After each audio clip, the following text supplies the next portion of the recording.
a gente olha para os teóricos que estudaram o jogo a partir de uma ótica para estabelecer princípios sobre a parte tática do jogo, a gente vê que a grande maioria, o Teodo, o Garganta, o, o Leitão, quase todos eles estabeleceram uma estrutura de funil em relação à forma como eles pensam os princípios táticos do jogo. Ou seja, no topo tem os princípios gerais, que são os princípios mais até óbvios em relação os princípios que norteiam de fato o jogo, e chegando nos princípios, alguns autores vão chamar de princípios operacionais, outros autores vão chamar de princípios fundamentais, que são os princípios mais específicos e que descrevem melhor a dinâmica de uma equipe no jogo, ok? Então, a forma como o Teodo traz os princípios gerais, né, ou seja, esses princípios que estão mais na primeira superfície ali do funil, para a gente são aquilo que eu falei o mais óbvio possível. Então, os três grandes princípios gerais que a gente pode citar são criar superioridade numérica, evitar a igualdade numérica, não permitir a inferioridade numérica. O que é que ele quer dizer com isso, em relação a princípio geral do jogo? Que a esmagadora maioria das situações do jogo em que você vai ter vantagem são as situações em que você tem algum tipo de superioridade numérica. A esmagadora maioria das situações que você vai ter desvantagem são as situações que você vai ter inferioridade numérica. Não é a única vantagem do jogo, mas é a que mais faz sentido aqui. Lembrando sempre aquele nosso princípio que a gente estabeleceu no início, que todos os lugares do campo onde eu tenho bola eu estou atacando, todos os lugares do campo onde eu não tenho bola eu estou defendendo. Tá? Essa lógica ela segue aqui. Se a gente afunilar um pouco mais, a gente vai encontrar, dentro dos princípios gerais, a ideia de cooperação e oposição. O que é essa ideia de cooperação e oposição?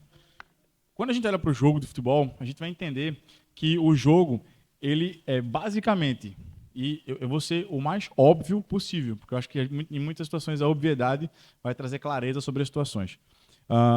Ele é basicamente uma situação de que 11 pessoas, 11 indivíduos, vão cooperar para atingir um objetivo, que é botar um objeto, um implemento em um determinado lugar, contra 11 pessoas que querem te impedir, vão cooperar no sentido contrário e querem te impedir de fazer isso. E adivinha, elas querem o mesmo objetivo que você, só que do teu lado, só que no teu espaço. Então, eu quero pôr a minha bola, né, meu implemento, naquele espaço lá, eu vou cooperar entre a gente, então o time de cá vai cooperar para colocar a bola naquele espaço lá, o time daqui vai me impedir de fazer isso, vai impedir a gente de fazer isso, e ao mesmo tempo ele também quer colocar o implemento no meu lado de cá. Então, a gente precisa ter esse entendimento das relações de cooperação e oposição, e a gente vai falar um pouco mais para frente sobre as escalas do jogo, os níveis de relação de cooperação e oposição, para que a gente possa entender os princípios mais profundos desse funil que eu vinha descrevendo no início. Ok?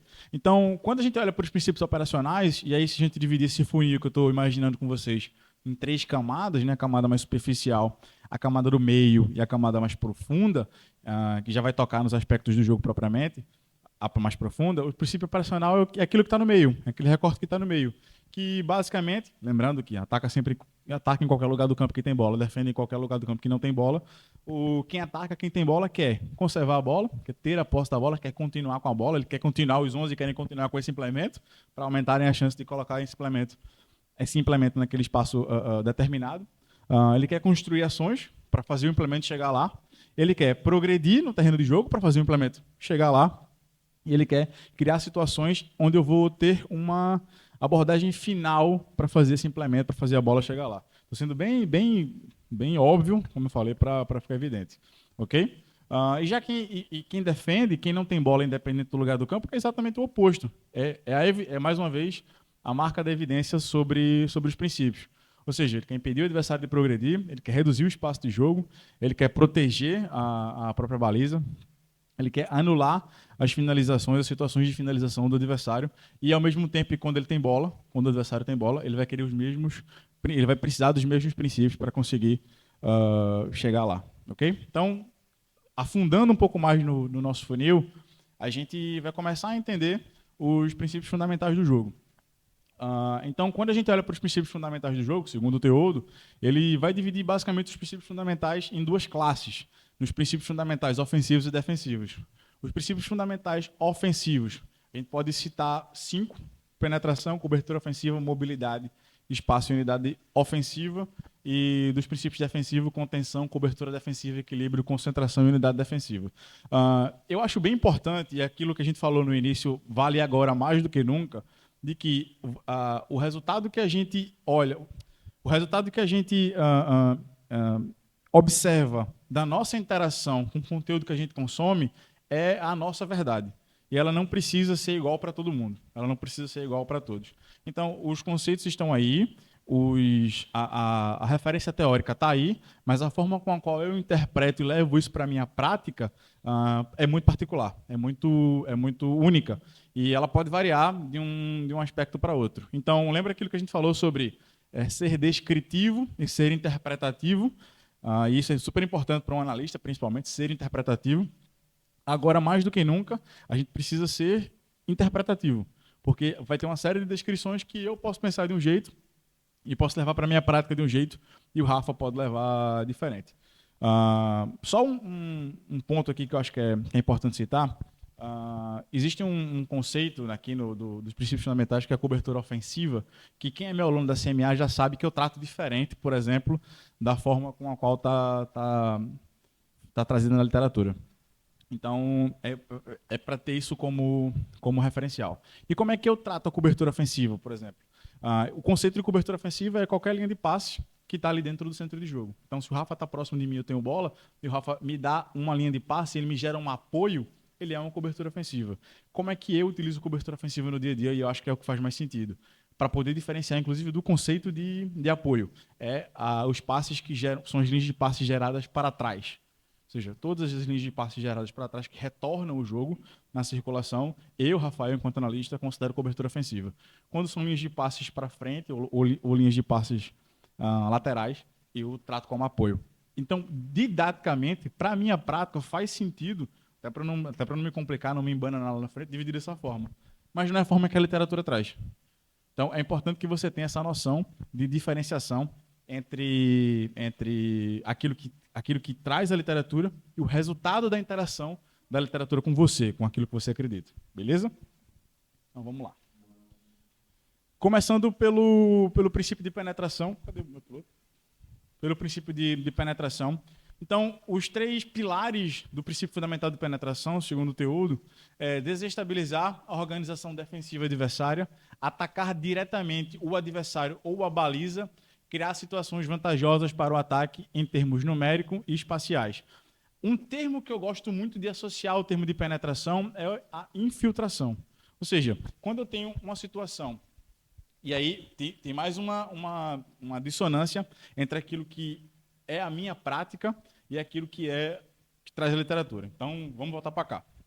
Vamos jogar aqui uma equipe no 4-4-2, por exemplo. Eu tenho a equipe no 4-4-2. Está marcando no bloco médio. E eu tenho a situação de ter um médio, por exemplo, com bola nesse espaço aqui, o xizinho com bola nesse espaço aqui. Então, o que é que eu, Rafael, interpreto daquilo que é penetração? E é importante que vocês desenvolvam também o senso crítico de vocês. Então, penetração, para mim, tem 2 situações. A situação de condução, desse ataque desse jogador à última linha com condução, ou seja, situação de 1 contra 1 dentro, situação de 1 contra 1 em que eu ganho as costas do meu opositor, e a situação de penetração sem bola. Ou seja, eu tenho um extremo do lado oposto que vai fazer um movimento de diagonal, ou um movimento de ruptura nas costas da última linha para receber essa bola nas costas do zagueiro pela esquerda, por exemplo. Então, isso aqui, para mim, na forma como eu enxergo, é uma penetração com bola. Isso aqui é uma penetração sem bola. Ok? Por quê? E por que eu considero dessa forma? Porque atende aos pilares da penetração. Atende os pilares daquilo que o Teodo trouxe como penetração. Destabilizar a organização defensiva adversária. Os 2 movimentos atendem isso. Ataca diretamente o adversário à baliza. Os 2 movimentos atendem isso. Óbvio que o sem bola, eu preciso receber bola em um ponto futuro. E crio situações vantajosas para ataque em termos numéricos. Não é o caso do exemplo, mas eu crio em termos espaciais. Então, também está aí dentro. E aí a gente tem o princípio fundamental do jogo, que é o da penetração.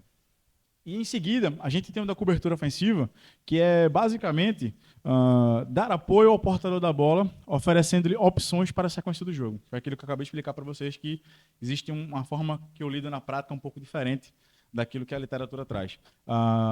Ou seja, o que é cobertura ofensiva segundo os pilares que tem aqui? Só para ler todos, né? Diminuir a pressão adversária sobre o portador da bola, criar superioridade numérica, criar desequilíbrio na organização defensiva adversária, garantir a manutenção da posse da bola. Então, nesse caso aqui, se a gente voltar, por exemplo, e eu tenho... Aqui eu falei que era um médio, né? Vou colocar um Mzinho aqui.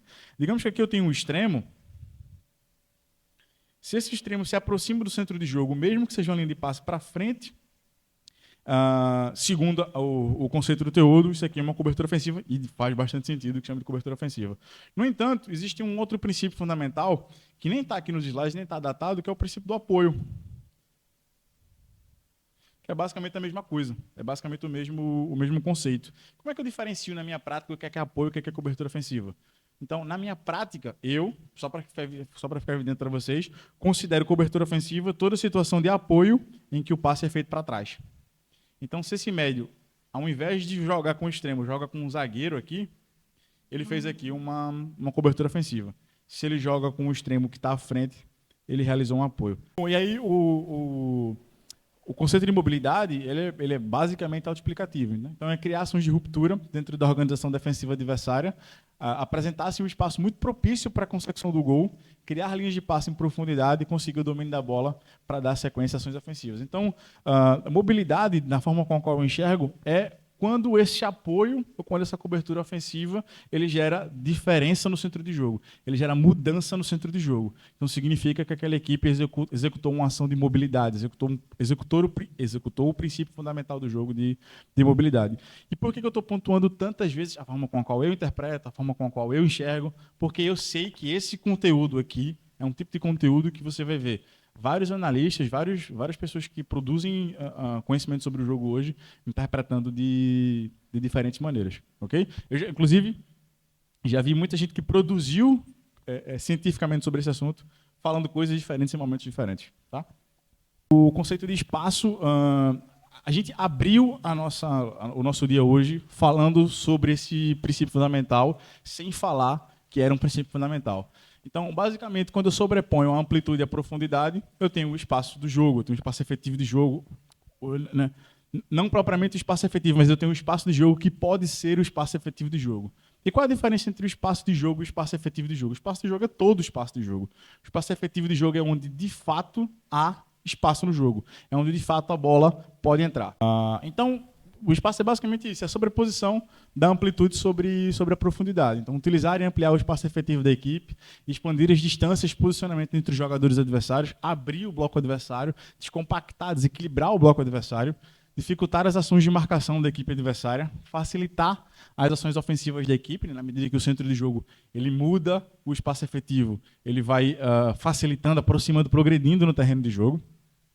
Movimentar para um espaço de menor pressão, né? Então, sempre fazer com que os jogadores da minha equipe, os portadores da bola, tenham menos pressão, tenham situações em que eles sejam menos pressionados, em que eu consiga retirar os espaços de pressão da equipe adversária, ganhar tempo para tomar a decisão correta para dar sequência ao jogo e procurar opções mais seguras através de jogadores posicionados mais defensivamente para dar sequência ao jogo. Aquilo que a gente falou sobre cobertura ofensiva. Show? E unidade ofensiva, basicamente, é quando eu olho para a minha estrutura como um todo no momento em que eu tenho bola. Então, quando eu olho para isso daqui, quando eu tenho essa estrutura de construção e eu traço uma linha que vai me determinar a perimetria dessa estrutura, isso daqui, todo esse espaço possível de jogo, levando inclusive em consideração as relações de distância entre os jogadores da estrutura, a gente pode chamar de unidade. Ou seja, é aquela referência que eu falei do filme 300 na manhã.